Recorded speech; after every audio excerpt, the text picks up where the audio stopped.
네, 경기도 국정감사 종합 김동연의 성적표는 제가 오늘 낮에 우연히 그 옛 도청 밑에 그 작은 카페에 갔다가 김동연 지사를 만났어요. 우연히. 네. 그런데 생각보다 그렇게 체격이 크지 않으시더라고요. 근데 그 미소 하나는 여전하시더만. 실국장들이 한 4명, 5명 따라다니고. 어쨌든 그랬다는 말씀드리고. 자. 국감이 파행되는데 그래도 경기도는 14일, 18일 비교적 앞에 위치하는 바람에 국정감사를 무사히 마치긴 마쳤습니다.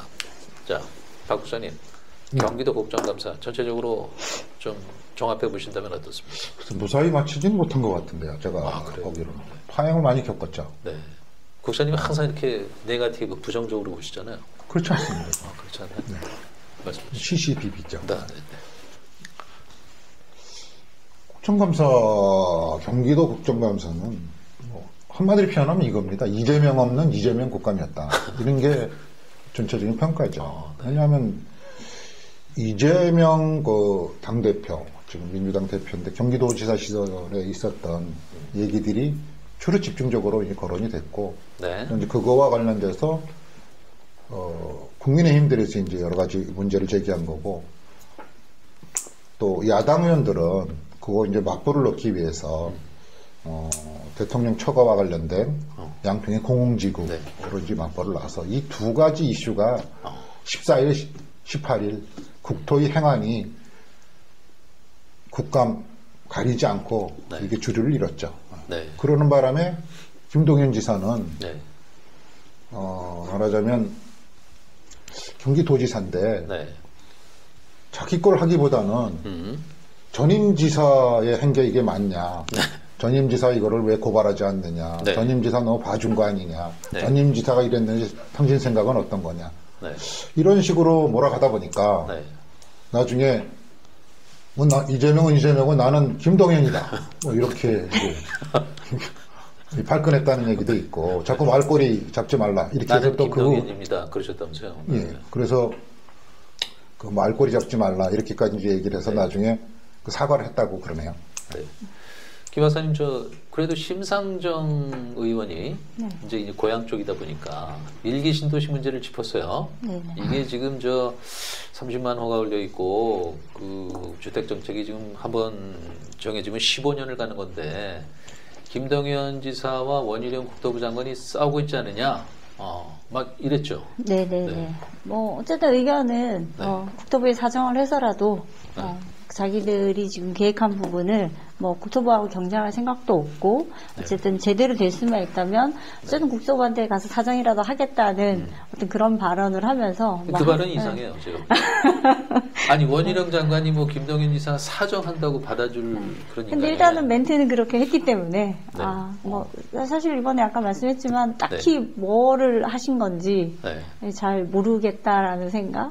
그냥 형식적으로 이렇게 지나갔다는 생각이고, 과거에 경기도지사는 굉장히 비중이 좀 컸다면, 이번에 지사님은, 비중이 굉장히 적게 느껴지는, 파급 효과도 앞으로 적겠다라는. 김동연 지사를 무시하시는군요. 무시는 아니지만 성향이 좀 그렇지 않나. 그래요? 지금 김동연 지사 같은 경우에는 여야에서 나오는 이야기가 지금 약간 상반되고 있잖아요.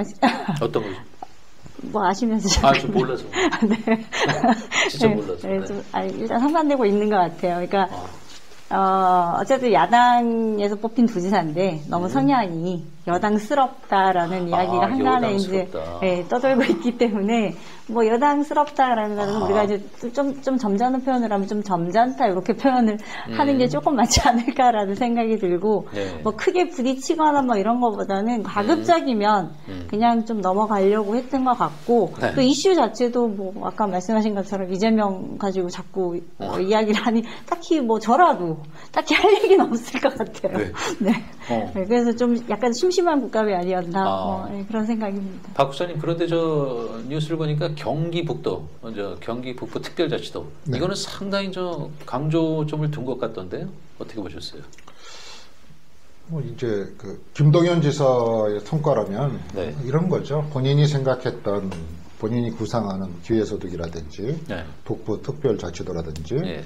일기 신도시 문제라든지 뭐 남부 국제공항 건설 문제라든지 이런 자기의 구상을 그래도 국정감사를 통해서 국민들한테 알릴 수 있었던 뭐 이게 하나 성과라고 보여지죠. 예.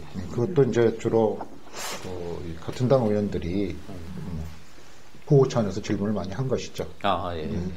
이제 그게 앞서서 또 국민의힘 도의원이 연천에 있는 도의원이 네네, 윤종영 의원. 네, 네네. 그 의원이 또 이제 경기북도 관련해 갖고 조례안도 내고 막 하는 것들이 이제 행동이 네. 보이니까 네. 조금 더 활발하게 움직여지지 않을까라는 이제 기대감도 조금씩 올라가는 것 같다. 네. 뭐 그런 것 네. 같습니다. 박 목사님, 김 박사님이 김동연 지사는 여당스럽다 이러셨는데 동의하십니까? 동의 안 합니다, 저는. 어떤 면에서요? 김 박사님 발언을 무시하시는군요. 무시하는 게 아니라 시각이 다른 것이죠. 김동연 지사는 네. 이제 이렇게 외향적으로 보면 이게 눈도 크시고 약간 선해 보이시는 그런 느낌 있죠. 아, 네. 근데 저는 그렇지 제가 만나보진 않았지만 그런 사람이 아닐 거라고 생각합니다. 아, 그래요? 왜냐하면 그 어려운 환경 속에서 그걸 딛고 네. 그 자리까지 오기까지는 아마 굉장히 독한 마음과 행동을 했을 거라고 보여집니다.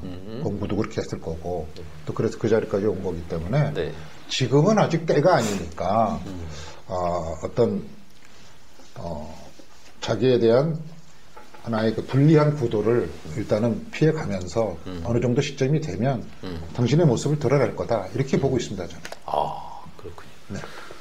김 박사님, 저 김동연 지사 관련해서 뭐 취재해 오신 거 아니 취재를 말씀 안 한 하신 건 거 있으십니까? 전혀 없고요. 저도 뭐 네. 실제로 본 적도 없고. 네. 네. 근데 어떠세요? 김동연 지사. 뭐 그냥 조용히 경기도가 4년이 지나갈 것 같다라는 느낌입니다. 네. 네. 네. 경기도 국정감사 종합 김동연 성적표는 세 번째 주제에 함께하셨습니다.